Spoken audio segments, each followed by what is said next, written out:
மதுரை பாரபத்தியில் தாவைக்க மாநாட்டு திடலில் கார் மீது 100 அடி உயர கொடிக்கம்பம் விழுந்து விபத்தானது ஏற்பட்டிருக்கிறது. கூடுதல் விவரங்களை செய்தியாளர் சிவகுமார் வழங்கிட கேட்கலாம். சிவகுமார், வணக்கம். இது குறித்தான முழு விவரங்கள்.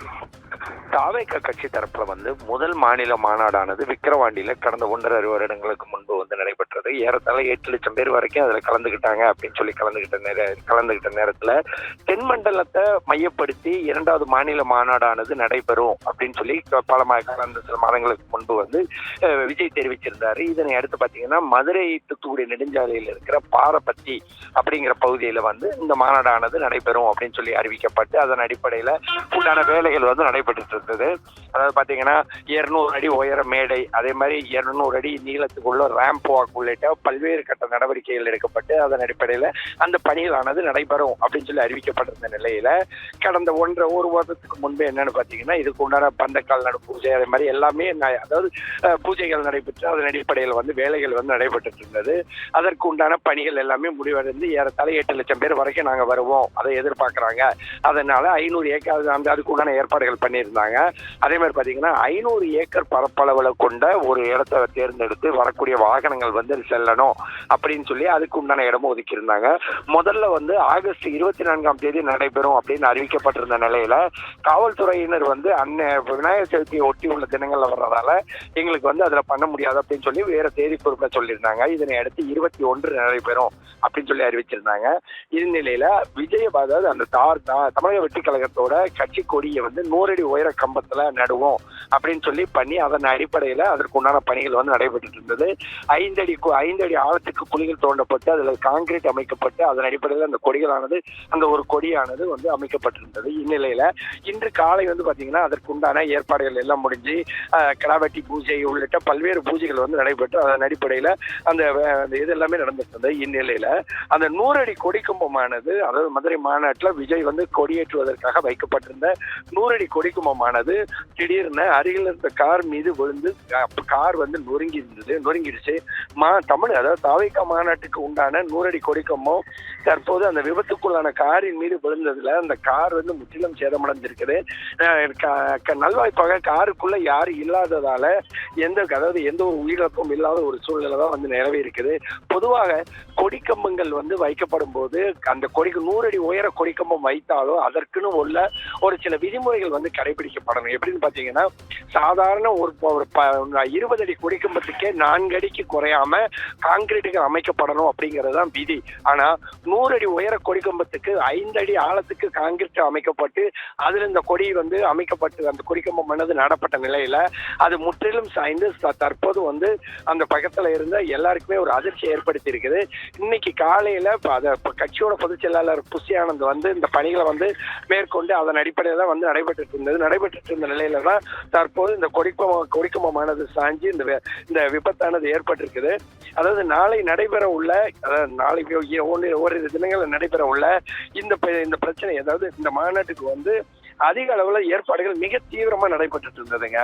நடைபெற்ற நிலையில இப்படி கொடிக்கம்பமானது திடீர்னு சாஞ்சிருக்கிறது இங்க உள்ள பலர அதிர்ச்சியை ஏற்படுத்தி இருக்குதுங்க. அதாவது வரக்கூடிய சட்டமன்ற தேர்தலை முன்னிறுத்தி அதிமுக திமுக உள்ளிட்ட கட்சிகள் தங்களோட பிரச்சாரத்தை ஏற்கனவே ஆரம்பிச்சிட்டாங்க. இதற்கு சற்றும் குறைவில்லாம நடிகர் விஜயால துவங்கப்பட்ட தமிழக வெற்றி கழகமானது கடந்த 2024ஆம் ஆண்டு இந்த கட்சியை நாங்க துவங்குறோம் அப்படின்னு சொல்லி அறிவிச்சிருந்தாரு. அதனை அடுத்து பாத்தீங்கன்னா விக்கிரவாண்டி பகுதியில் அதாவது விழுப்புரம் மாவட்டம் விக்கிரவாண்டி பக்கத்துல இருக்கிற புதூர் அப்படிங்கிற பகுதியில இந்த முதல் கட்சி மாநாடானது நடைபெற்றது. முதல் கட்சி மாநாடுல ஏறத்தாழ 8 லட்சம் பேர் வரைக்கும் கலந்துக்கிட்டாங்க அப்படின்னு சொல்லி அவங்க தெரிவிச்சு அதன் அடிப்படையில அதற்குண்டான பணிகள் எல்லாம் நடைபெற்று இருந்தது. எப்படின்னு பாத்தீங்கன்னா முதல் மாநாட்டுல ஒரு பிரச்சனை வந்தது. என்னன்னு பாத்தீங்கன்னா போதிய அளவுக்கு குடிநீர் வசதிகள் செய்யப்படல, அதே மாதிரி போதிய அளவுக்கு மக்களுக்கு செல்றதுக்கு உண்டான ஏற்பாடுகள் செய்யப்படல அப்படின்னு சொல்லி பல்வேறு குற்றச்சாட்டுகள் முன்வைக்கப்பட்டது. எப்படின்னு பாத்தீங்கன்னா அவங்க 1.5 லட்சம் பேர் வருவாங்க அப்படின்னு நாங்க எதிர்பார்த்தோம், ஆனா 8 லட்சம் பேர் வந்ததால எங்களால சமாளிக்க முடியல அப்படின்னு சொல்லி தெரிவிச்சு அதன் அடிப்படையில அதற்கு உண்டான ஏற்பாடுகள் செஞ்சிருந்தாங்க. அதற்கு அடுத்ததா என்ன சொன்னாங்க, தமிழகத்தோட தென்மண்டலத்தை மையப்படுத்தி கூடிய விரைவில் நாங்கள் ஒரு மாநாடு நடத்துவோம் அப்படின்னு சொல்லி கடந்த சில மாதங்களுக்கு முன்பு தெரிவிக்கப்பட்டு ஏறத்தாழ 1.5 மாதங்களுக்கு முன்னால அதற்கு ஒரு இடம் தேர்வு பண்ணாங்க. எப்படின்னு பார்த்தீங்கன்னா, மதுரை டு தூத்துக்குடி தேசிய நெடுஞ்சாலையில் இருக்கிற பாரபத்தி அப்படிங்கிற பகுதியில் இந்த ஏற்பாடானது 2வது மாநாடு நடக்கப்பெறும் அப்படின்னு சொல்லி அறிவிச்சிருந்தாங்க. அதன் அடிப்படையில் உள்ள பணிகள் வந்து தொடங்குச்சு. 500 ஏக்கர் பரப்பளவில் வாகன நிறுத்தகம், அதே மாதிரி பார்த்தீங்கன்னா ஒரே நேரத்தில் 3 லட்சம் பேர் உட்காரக்கூடிய அளவுக்கு வந்து இருக்கை வசதிகள், அதே மாதிரி தண்ணீர் தொட்டிகள், கழிப்பறை வசதி உள்ளிட்ட எல்லாமே பண்ணியிருந்தாங்க. நாளைக்கு நடைபெறும் அப்படின்னு சொல்லி அறிவிக்கப்பட்டிருந்த நிலையில காவல்துறை தரப்புல என்ன பண்ணாங்கன்னா 3500 போலீசார் வந்து பாதுகாப்பு பணியில் ஈடுபட்டிருந்தாங்க. அதே மாதிரி 1500 பவுன்சர்கள் வந்து தாவேகா தரப்புல ஏற்பாடு பண்ணியிருந்தாங்க. மேலும் இந்த மேடை வந்து 200 அடி உயரத்துல மேடையும் ஏறத்தாழ 300 அடி நீளத்துல ஒரு ரேம்ப் வாக், அதாவது அவர் நடந்து வந்து அவரோட ரசிகர்களை பார்க்கறதுக்காக ஒரு ரேம்ப் வாக் மேடையும் அமைக்கப்பட்டு அதன் அடிப்படையில் பணிகள் எல்லாம் நடைபெற்று இருந்தது. அதே மாதிரி பாத்தீங்கன்னா இந்த கட்சி கொடிகள், அதாவது அந்த 2வது மாநாட்டுல 100 அடி உயரத்துக்கு உள்ள ஒரு கொடி கம்பத்துல தாவேகாவோட கட்சி கொடி ஏற்றப்படும் அப்படின்னு தெரிவிக்கப்பட்டு என்ன பண்ணியிருந்தாங்கன்னா 5 அடி ஆழத்துக்கு கான்கிரீட் கலவை அமைக்கப்பட்டு அதன் அடிப்படையில் அந்த 100 அடி கொடிக்கம்பம் வந்து அமைக்கப்பட்டிருந்தது. பொதுவா இந்த கொடிக்கம்பங்கள் அமைக்கிறதுக்கு ஒரு சில விதிமுறைகள் உண்டு. இப்போ 100 அடி உயரத்துக்கு ஒரு கொடிக்கம்பம் வைக்கிறோம் அப்படிங்கிறப்போ குறைந்தது 12 அடிக்காது நம்ம வந்து அந்த ஆழமான கான்கிரீட் கலவைகள் இருந்தா மட்டுமே அந்த மாதிரி காற்று அல்லது இயற்கை ஏதாவது ஒரு சீரழிவு ஏற்படும் பட்சத்துல அந்த கொடிக்கம்பம் சாயாம இருக்கும் அப்படிங்கிறது விதி. ஆனா இவங்க என்ன பண்ணிருந்தாங்க, 5 அடி ஆழத்துக்கு கான்கிரீட் போடப்பட்டு அதுல அந்த கொடியை ஊனி இருந்த நிலையில கொஞ்ச நேரத்துக்கு முன்பு என்ன ஆயிட்டுன்னு பாத்தீங்கன்னா அந்த கொடிக்கம்பம் அப்படியே சாஞ்சிடுச்சு. சாஞ்சதோட இல்லாம அந்த இடத்துல வந்து நின்றுட்டு இருந்த கார் மீது விழுந்ததுல கார் வந்து அப்புறமா நொறுங்குற மாதிரி ஒரு கதை ஆகி போச்சு. அந்த கார் ரொம்ப, அதாவது கிட்டத்தட்ட மிகுந்த ஒரு சேதத்துக்கு அடிப்படையிலான நிலையில அந்த கொடிக்கம்பங்களை மீட்கக்கூடிய பணிகள் தற்போது அந்த காரை மீட்கக்கூடிய பணிகளை வந்து தற்போது வந்து துவங்கி இருக்கிறாங்க. இதுல வந்து அவருக்கு கட்சியோட பொதுச் செயலாளர் புசி ஆனந்த் வந்து அந்த மீட்கக்கூடிய இடங்கள், அதாவது அந்த மீட்க யாரு என்ன ஏது அப்படிங்கிற மாதிரி விசாரிச்சுட்டு இருக்கிறாங்க.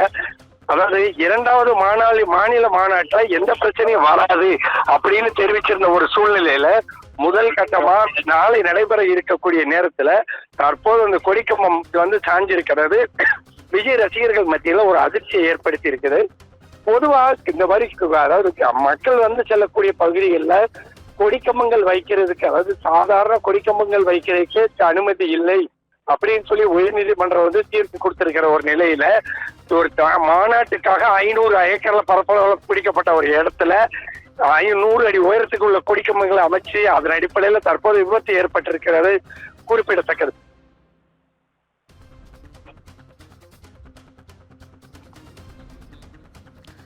நன்றி சிவகுமார், விரிவான விவரங்களை வழங்கியமைக்கு நன்றி.